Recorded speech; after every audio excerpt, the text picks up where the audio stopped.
Hai, welcome. Selamat datang di dalam podcast Diseminasi Riset episode 2, di mana kita akan membahas dengan judul Bernegosiasi dengan Teroris. Ada sebuah karya pada tahun 2022 yang membahas lebih lanjut soal ini. Sebetulnya ini di jurnal internasional, jadi dia tidak memiliki abstrak dalam bahasa Indonesia, tetapi secara kasar, coba saya translate, saya terjemahkan seperti ini. Penyanderaan terhadap tawanan adalah salah satu aktivitas negosiasi yang paling berbahaya. Contohnya apa yang terjadi ketika krisis tawanan di Mindanao pada Mei 2016 ketika 10 nelayan Indonesia ditangkap oleh kelompok bersenjata Abu Sayyaf, sebuah kelompok anti pemerintah di Filipina. Krisis tersebut berhasil diselesaikan karena peran penting tim kecil dari Yayasan Sukma Bangsa, sebuah organisasi non-pemerintah. Salah satu faktor keberhasilannya adalah proses pembangunan kepercayaan atau trust building, di mana para negosiator menunjukkan kesamaan identitas dengan para kelompok tersebut, terutama dalam kesamaan agama, latar belakang, budaya Melayu, dan lainnya. Artikel ini menjelaskan bagaimana proses pembangunan kepercayaan tersebut dilakukan antara Yayasan Sukma Bangsa dengan kelompok Abu Sayyaf menggunakan metode kualitatif dengan data primer, yaitu interview dengan salah satu negosiator.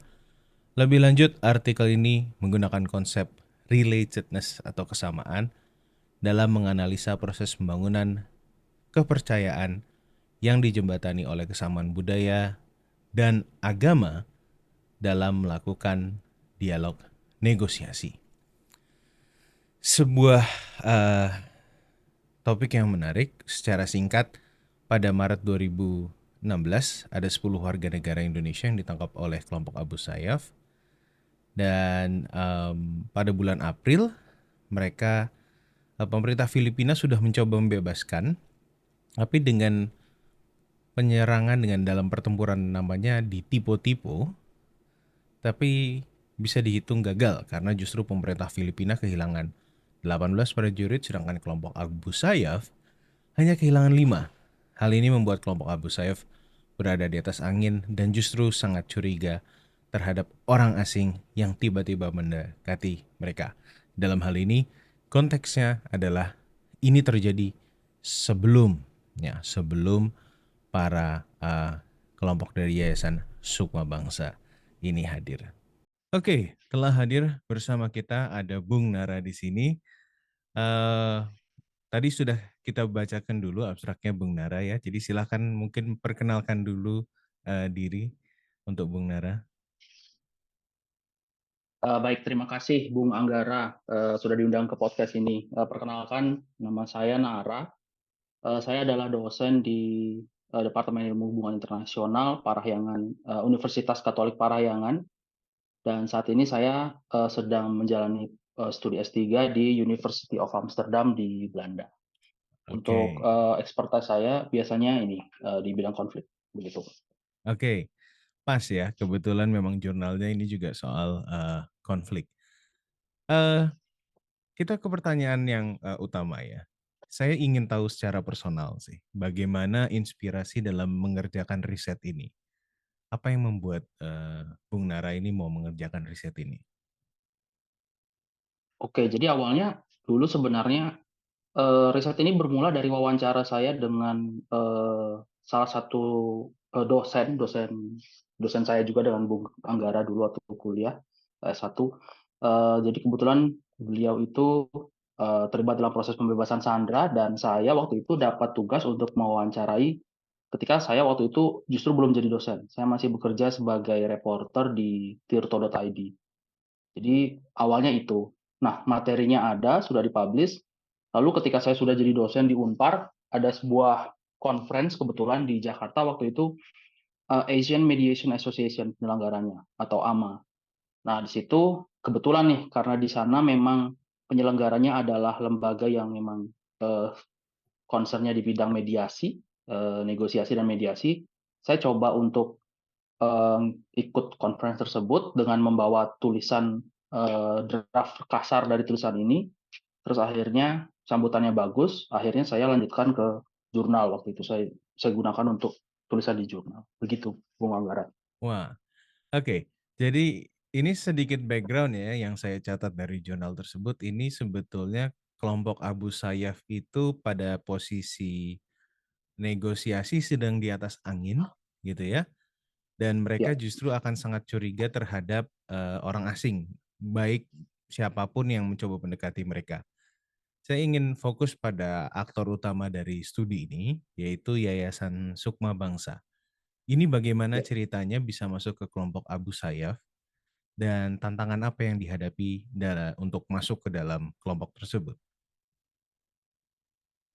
Jadi sebenarnya, sejarahnya adalah waktu itu, eee, para akademisi dan, pengurus Yayasan Sukma Bangsa ini memang sudah punya latar belakang riset dan pemberdayaan masyarakat di wilayah Filipina Selatan. Karena kedekatan, dari segi agama ya, karena sama-sama penganut muslim di sana.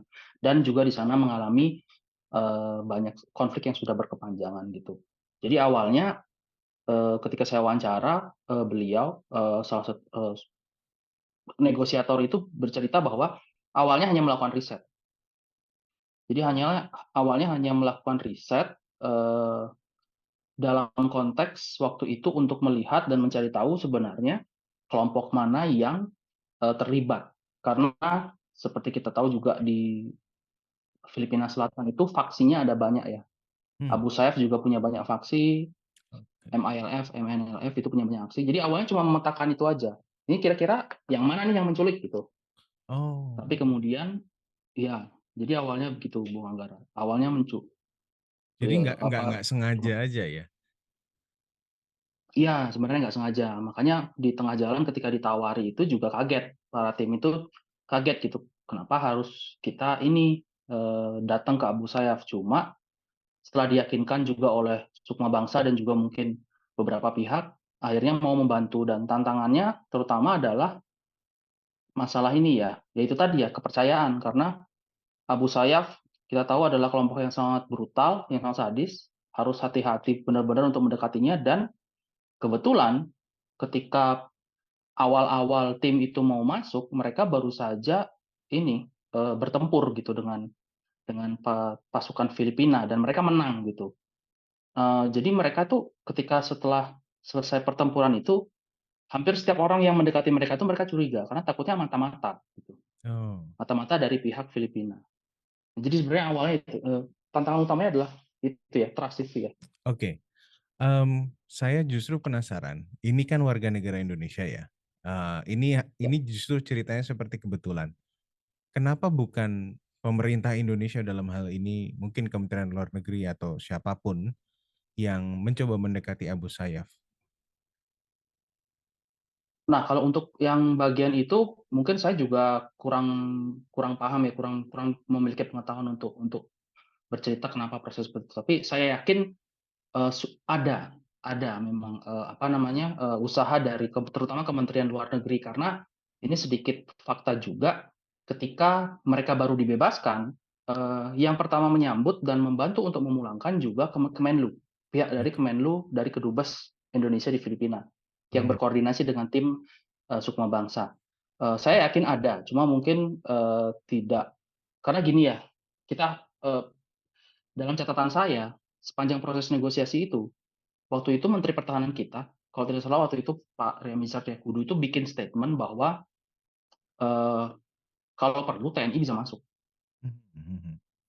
Jadi kan, itu, apa ya, sebuah langkah yang mungkin agak sedikit bertentangan, saya nggak bilang bertentangan ya, tidak selaras gitu ya. Satu sisi kalau ada pihak dari pemerintah mau mendekati Abu Sayyaf untuk negosiasi, tapi di sisi lain ada aktor lain dari pemerintah juga yang, Mhm.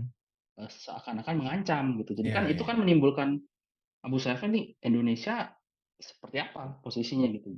Jadi mungkin Oh, ada burden itu juga ya, tapi saya tidak tahu begitu jelasnya. Cuma oke. yang saya tahu pasti dan itu ada catatannya, ada statement-nya juga jelas waktu itu Menteri Pertahanan kita bilang, "Ya kalau perlu kita kirim TNI, TNI siap masuk," gitu, untuk Oke. membebaskan.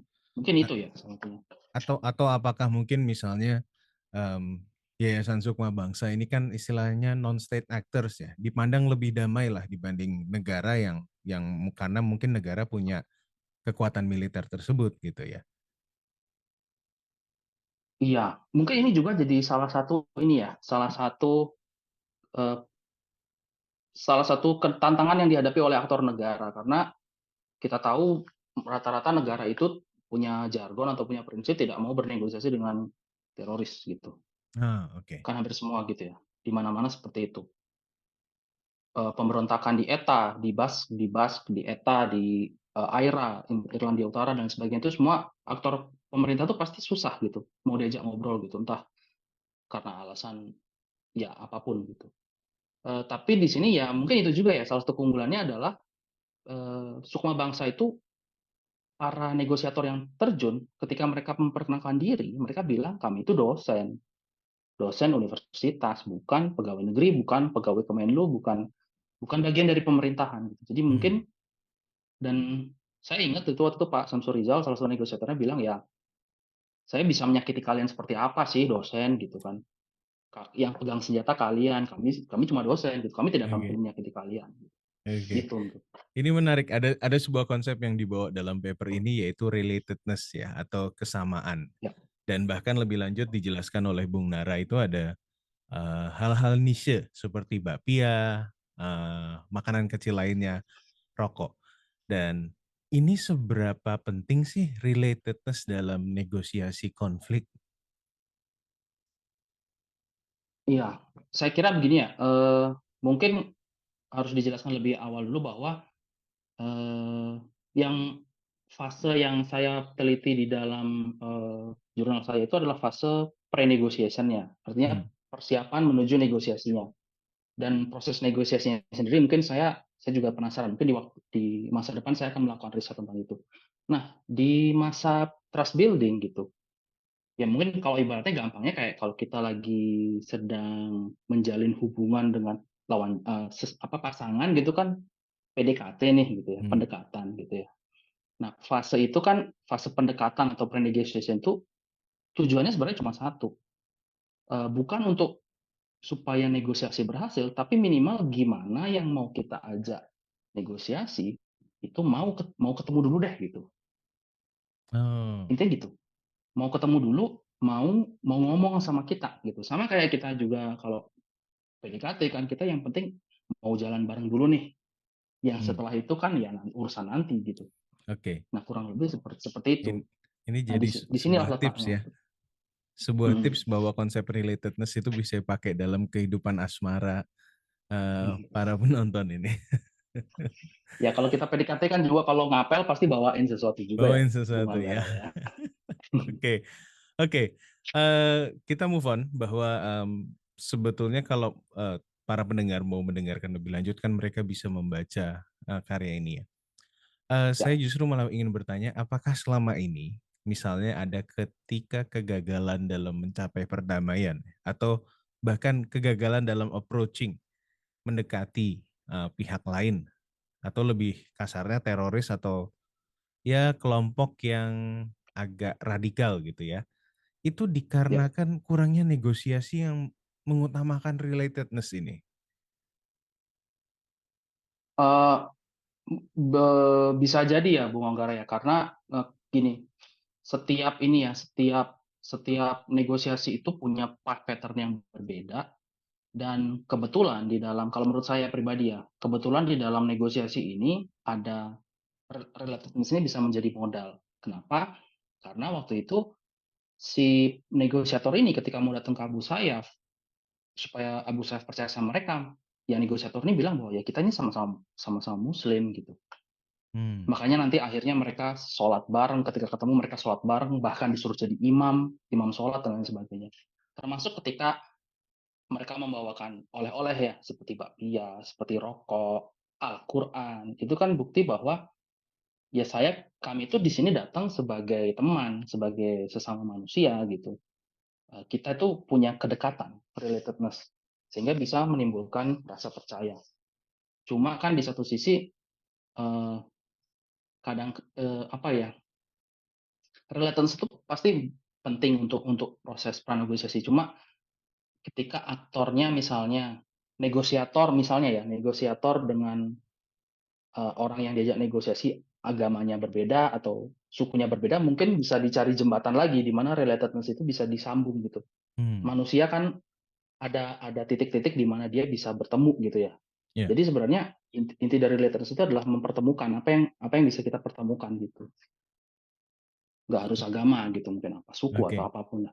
Kebetulan aja ini yang dibawa adalah agama begitu ya. Ya, Oke. Ya, memang kita hanya fokus pada topik ini ya. Tetapi sebuah pertanyaan terakhir yang ya. semoga juga bisa dimanfaatkan oleh teman-teman pendengar dari podcast diseminasi riset ini adalah apa research gap atau riset-riset di masa depan yang bisa dikembangkan terkait topik ini ya, terkait negosiasi dan resolusi konflik yang kurang lebih mirip dengan Bung Nara buat ini. Pertama kalau untuk yang spesifik spesifik di topik ini sendiri ya, yang sebenarnya saya juga ingin seperti yang tadi saya sudah bilang, saya baru meneliti fase awal dari negosiasi ini. Saya belum meneliti yang pas ketika mereka sudah ketemu, eee, Abu Sayyaf dan bargaining-nya seperti apa gitu. Mungkin itu juga ya, kita juga harus bisa melihat. Nah, yang kalau di sisi lain sendiri di ranah negosiasi dan mediasi konflik sendiri secara luas itu mungkin, ini ya, bagaimana aktor negara dan non negara dan aktor negara itu bisa ini ya, punya perannya saling berkolaborasi dalam ini ya, menyelesaikan atau menegosiasikan sebuah konflik yang sudah berjalan dengan panjang gitu. Atau kita sering menyebutnya dengan intractable conflict, konflik yang berputar berlarut-larut dan Oke. sebagainya. Jadi mungkin itu ya, bagaimana negara dan otonom negara itu bisa sejalan dengan perannya masing-masing. Nggak selalu harus sama peran, tapi berbagi peran untuk menyelesaikan konflik yang panjang. Misalnya ya kita di negara kita Indonesia kita bisa ada konflik di Papua misalnya atau di mana gitu. Mungkin mungkin lebih ke arah sana gitu. Oh, tapi riset seperti itu mungkin membutuhkan pengalaman dan pelatihan khusus ya, karena kalau misalnya kita tidak bisa ketemu dengan orang yang kalau kita harus melakukan riset secara observasi gitu ya, mungkin itu kita juga harus hati-hati ya, karena salah gerak dikit mungkin malah kita yang kena.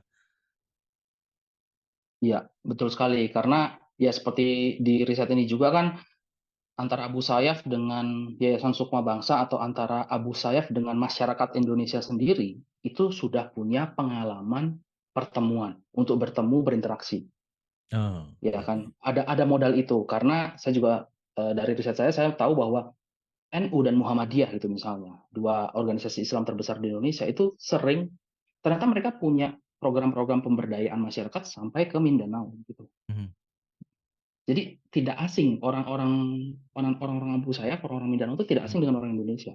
oke. Nah, ya saya sepakat sama Bung Anggara. Jadi memang kita harus punya ini ya, punya leverage itu ya, kita harus Mhm, punya kedekatan dulu untuk riset ke sana. Karena jangan-jangan takutnya malah nanti kita yang apa ya, salah, justru iya. kita yang mengacaukan segalanya atau apa gitu. Itu Tapi ini juga harus ini hati-hati. saya mau balik sedikit lagi, Nara, bahwa Ya, Tadi ketika disebutkan NU dan Muhammadiyah memiliki modal gitu ya, untuk melakukan pendekatan ke sana. Apakah ini kemudian menjadi confirm bahwa memang peran non-negara itu dalam resolusi konflik itu justru semakin hari semakin besar, khususnya resolusi konflik yang berhadapan dengan non-state actors juga gitu ya? iya, kalau menurut saya iya, karena gini, ketika kita ingin menjadi mediator, terutama ketika posisi kita menjadi mediator ya. Mediator itu idealnya adalah orang yang tidak terlibat dalam konflik. Hmm, Seperti misalnya, ada konflik antara negara A dengan ormas B, gitu, misalnya atau organisasi pemberontak B. Nggak mungkin dong mediatornya datang dari negara A ya. atau mediatornya dari organisasi B, tidak mungkin. Karena pasti dikira, wah ini pasti memihak gitu. Nah, aktor non-negara mungkin bisa menawarkan apa yang tidak dimiliki oleh aktor negara, yaitu mungkin netralitas gitu. Hmm.